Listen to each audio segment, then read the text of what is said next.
Xin chào tất cả các anh em ngành nhôm kính. Lời đầu tiên thì tôi xin gửi lời cảm ơn tới tất cả các anh em ngành nhôm kính đã quay trở lại với các video giới thiệu về các cái dàn máy sản xuất cửa nhôm của công ty cổ phần thương mại xuất nhập khẩu Kinh Bắc. Vâng, thưa quý vị, anh chị và các bạn, thì trong thời gian vừa rồi thì tôi đã nhận được rất nhiều các cuộc gọi của các anh em ngành nhôm kính cần tư vấn các cái thông tin về các cái dàn máy sản xuất cửa nhôm hệ. Thì về cơ bản thì đối với cái nhu cầu của anh em trong thời gian hiện tại là mình muốn sử dụng một cái dàn máy để sản xuất các cái hệ nhôm như là Việt Pháp hay là các cái hệ 55 Bắc Cạnh là PMA, JMA, Giang hay là AP55, thì ngày hôm nay tôi sẽ giới thiệu cho tất cả các anh em ngành nhôm kính tổng thể chọn bộ một dàn máy sản xuất các cái hệ nhôm 55 Bắc Cạnh trên thị trường hiện nay đang phổ biến. Thì nó sẽ bao gồm tổng thể có 4 máy, là một máy cắt hai đầu, máy thứ hai là máy phay đầu đố, máy thứ ba là máy đột dập ke nhảy, và máy thứ tư là máy nén khí để cung cấp khí nén cho các cái hệ thống máy móc của chúng ta. Thì sau đây tôi sẽ đi vào chi tiết từng loại máy móc để anh em có thể có cái nhìn cụ thể chi tiết nhất về từng loại máy mà chúng ta muốn đầu tư và sử dụng để sản xuất. Thì trước tiên nhất thì tôi sẽ giới thiệu với tất cả các anh em một dòng máy 05S cải tiến phiên bản thế hệ mới nhất của tháng 8 năm 2019. Thì như câu chuyện vừa rồi tôi đã chia sẻ là đối với các anh em đã gọi điện đến cần tư vấn các cái thông tin, thì về mặt bằng chung thì anh em đưa ra một cái vấn đề mấu chốt là khối lượng công việc làm vừa phải, diện tích quy mô xưởng hạn chế, cũng như là cái chi phí vốn đầu tư, muốn đầu tư những dòng máy nó phù hợp với cái giá thành để có thể thu hồi vốn nhanh. Thì đối với dòng máy cắt hai đầu 05S này, nó sẽ đáp ứng được tất cả các cái yêu cầu cũng như là tiêu chuẩn của các anh em trong cái quá trình muốn đầu tư dàn máy. Thì dòng máy cắt hai đầu 05 này sẽ là dòng máy cải tiến thân bệ liền khối. Tất cả các hệ thống chi tiết ở đây thì đều sẽ được sơn là sơn hệ thống tĩnh điện, cả vỏ và phía bên trong của hầm máy. Hệ thống dây ở đây là dây đặt liền bệ. Dòng cải tiến này thì chúng tôi sẽ thiết kế thay đổi cái bảng điều khiển, nó sẽ có thể di chuyển được như các cái dòng máy 08 và dòng máy 09 bây giờ. Tích hợp cho đầu máy số 2 là công tắc chốt hãm hơi để khóa đầu máy số 2 trong cái quá trình lấy kích thước cắt, thay vì sử dụng các cái tay siết như là những cái dòng máy thế hệ cũ. Ở đầu máy số 2 thì chúng tôi sẽ tích hợp thêm một cái giá đỡ phôi nhôm để trong cái quá trình sản xuất chúng ta cắt là còn những cái đoạn đầu DC thừa phía bên ngoài mà ngắn, nó sẽ có cái giá đỡ phụ để không bị rơi như cái dòng thế hệ cũ. Thì bây giờ tôi sẽ bắt đầu đi vào chi tiết về thông số của máy. Thì với tổng thể chiều dài của máy ở đây nó sẽ là 4m2.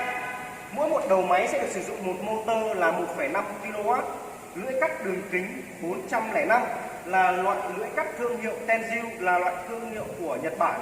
Sẽ có chế độ bảo hành cho anh em về vấn đề cắt. Trong trường hợp chúng ta sử dụng sản xuất đầu tư dòng máy của công ty chúng tôi là thương hiệu Ventec đây mà sử dụng cắt có tình trạng bị ba vía lưỡi thì chúng ta sẽ được đổi thay thế một cặp lưỡi mới. Về hệ thống của máy móc thiết bị thì đối với hệ thống điện thì chúng tôi cũng sẽ có rất nhiều các cái đặc điểm cải tiến để thay đổi. Thì sau đây tôi sẽ giới thiệu về hệ thống điện để anh em có thể xem được cụ thể chi tiết.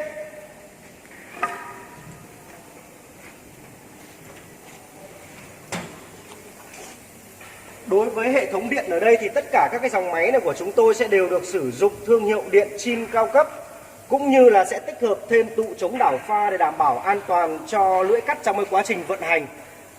Tức là khi điện đảo pha, lệch pha thì nguyên lý của động cơ ba pha nó sẽ quay ngược, dẫn đến đưa lưỡi cắt ra cắt ngược thì sẽ bị gãy me. Chính vì vậy thì tụ chống đảo pha ở đây sẽ đảm bảo an toàn cho lưỡi cắt. Khi điện đảo pha, lệch pha hay là mất pha thì nó sẽ ngắt toàn bộ hệ thống để đảm bảo an toàn cho lưỡi trong cái quá trình vận hành. Đây là áp tổng, chống đảo pha và các cái cục khởi động từ cho mỗi một motor. Bên này sẽ là hệ thống van điện từ. Thì trong cái quá trình sản xuất thì với cái hệ thống van điện từ này thì chúng tôi cũng có thể là trao đổi tư vấn cho anh em là chúng ta nên chú trọng một chút về cái con máy nén khí, là thường xuyên xả đáy máy nén khí cũng như là của cốc lọc khí để cái hơi nước nó không bị ảnh hưởng đến hệ thống van điện từ. Thì trong cái trường hợp như vậy thì thường thì đối với các cái dòng máy này thì chúng tôi sẽ có khuyến mại tặng kèm thêm các cái cục dự phòng, để nếu như trường hợp xảy ra cái sự cố thì chúng ta sẽ có sẵn các cái linh kiện để mình có thể thay thế và xử lý, khắc phục ngay tại chỗ khi các cái tình trạng đó nó xảy ra. Tiếp theo nữa thì chúng ta sẽ tham quan đến phía sau của máy. Đối với các cái đầu máy ở đây thì đây là các cái hệ thống piston chuyển góc cũng như là hệ thống piston đẩy lưỡi ra cắt. Thì đây là dòng máy cắt 2 đầu 05 cải tiến chuyển góc tự động. Đây sẽ là piston chuyển góc của đầu máy. Về hệ thống piston đẩy lưỡi ra cắt sẽ bao gồm có 2 piston, một piston khí và một piston dầu. Tất cả các dòng máy cắt nhôm chuyên dụng hiện nay thì đều sẽ tích hợp thêm cái piston dầu này để hỗ trợ đẩy lưỡi ra cắt nó tịnh tiến đều, không bị giật, thì dẫn đến là cái mặt phẳng của chúng ta nó sẽ được đảm bảo phẳng mịn, cũng như là các cái góc cắt nó sẽ có cái độ chính xác tuyệt đối hơn. Sau đây thì tôi sẽ tiến hành vận hành máy để anh em có thể xem được về cái quy trình vận hành của cái dòng máy cắt 2 đầu 05 này. Ở đây sẽ là bảng điều khiển của dòng máy 05. Thì tất cả các bảng điều khiển này thì chúng tôi sẽ tích hợp thêm tiếng Việt để chúng ta có thể thao tác vận hành thuận tiện, đơn giản trong cái quá trình sử dụng, kể cả là đối với các cái anh em mới vào nghề. Ví dụ như là đây là công tắc chế độ vận hành của máy là đôi, tức là chúng ta sẽ chạy song song đầu máy, hoặc chạy riêng từng đầu máy một là đầu trái hoặc đầu phải. Các cái công tắc là căn chỉnh góc cắt này là mỗi một công tắc này tương ứng với một đầu máy, bao gồm có 2 góc cắt là góc 45 độ và góc 90 độ. Như mọi người đang nhìn thấy ở trên màn hình đây thì đầu máy số 1 sẽ đang là góc 45 độ, đầu máy số 2 là góc 90 độ. Ví dụ như là trong cái quá trình sản xuất chúng ta có thể cắt được kích thước cây như vậy. Đối với các cái cây khung bao, cắt một góc 45 độ và một góc 90 độ. Thao tác chuyển góc tự động.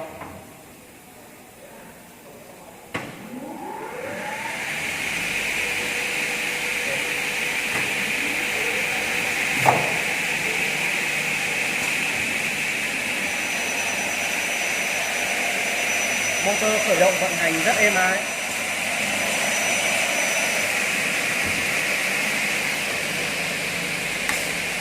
Đối với dòng máy cắt 2 đầu 05 này thì chúng tôi sẽ có chế độ bảo hành cho tất cả các anh em trong thời gian 2 năm. Trong cái quá trình chúng ta sản xuất thì tất cả các cái hệ thống như là linh kiện, hệ thống chi tiết điện, hệ thống piston hay các cái vấn đề về cơ khí, thì khi chúng ta xảy ra sự cố trục trặc thì chúng tôi sẽ có thợ kỹ thuật tới hỗ trợ trực tiếp cho anh em để không ảnh hưởng đến tiến độ công việc trong cái quá trình sản xuất. Vừa rồi thì tôi đã giới thiệu sơ qua về dòng máy 05. Tiếp theo nữa trong cái dàn máy của chúng ta để làm cái hệ nhôm 55 vắt cạnh, chúng ta sẽ cần có một máy phay đầu đố. Đối với các cái hệ 55 vắt cạnh hiện nay thì nó sẽ phổ biến là các cái hệ PMA, JMA hay là Giang. Thì các cái hệ này nó sẽ bao gồm có 2 cái con dao để tiến hành phay đầu đố, là phay đố cánh sập liền cộng với phay đố tê chia khung. Thì ở đây chúng tôi muốn giới thiệu với tất cả các anh em một dòng máy phay đầu đố thế hệ mới, căn cữ nhanh. Đối với các cái dòng máy phay đầu đố này, chúng ta có thể nhìn thấy ở đây là hệ thống piston kẹp phôi nó sẽ bao gồm có 4 piston kẹp, 2 piston trên và 2 piston ngang. Kẹp chắc chắn nó không xảy ra cái tình trạng bị vẩy đuôi. Khi chúng ta muốn tiến hành thay thế lắp dao chẳng hạn thì các cái trục để bảo vệ cái lưỡi ở bên trong này, chắn này, thì chúng ta sẽ có thể là lật mở tự động, sử dụng piston, không sử dụng ốc như những cái dòng thế hệ cũ. Dòng máy này sẽ tích hợp thêm một bộ phận là căn cữ nhanh, có tác dụng để chúng ta sẽ căn sẵn các cái cữ độ nông sâu của đầu đố, và nó sẽ có tích hợp thêm piston ở đây để đấm vào cữ lục lăng, đảm bảo là chặt không bị chạy cữ trong cái quá trình vận hành. Chúng ta có thể căn chỉnh sẵn và viết tên lên trên các cái đầu cữ chặn này. Sau đó thì tiến hành sản xuất, căn chỉnh nó sẽ thuận tiện, đơn giản và không mất thời gian thao tác nữa. Đối với các cái dòng máy này ở đây thì chúng tôi cũng sẽ tích hợp thêm thiết bị tụ chống đảo pha giống với các cái dòng máy cắt 2 đầu, là cũng để đảm bảo cái độ an toàn cho lưỡi phay trong quá trình sử dụng. Nó cũng sẽ được sử dụng hệ thống điện thương hiệu Chin cao cấp, gồm có một át tổng, cầu chì, chống đảo pha, khởi động từ và dơ le.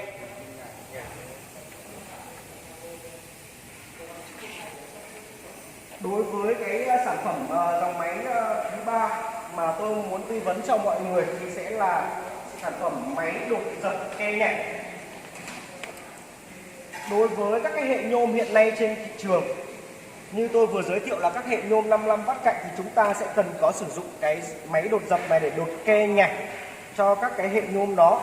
Và đối với cái dòng máy này hiện nay thì chúng tôi sẽ cung cấp ra thị trường dòng máy đột dập 14 dao hàng nhập khẩu nguyên chiếc, sẽ sản xuất được các cái hệ nhôm như là Việt Pháp, PMA, JMA, Giang Layer, trừ các cái dòng nhôm theo mặt cắt của Sinh-Pha ra thì con đột dập này của chúng tôi sẽ sản xuất được đảm bảo đầy đủ.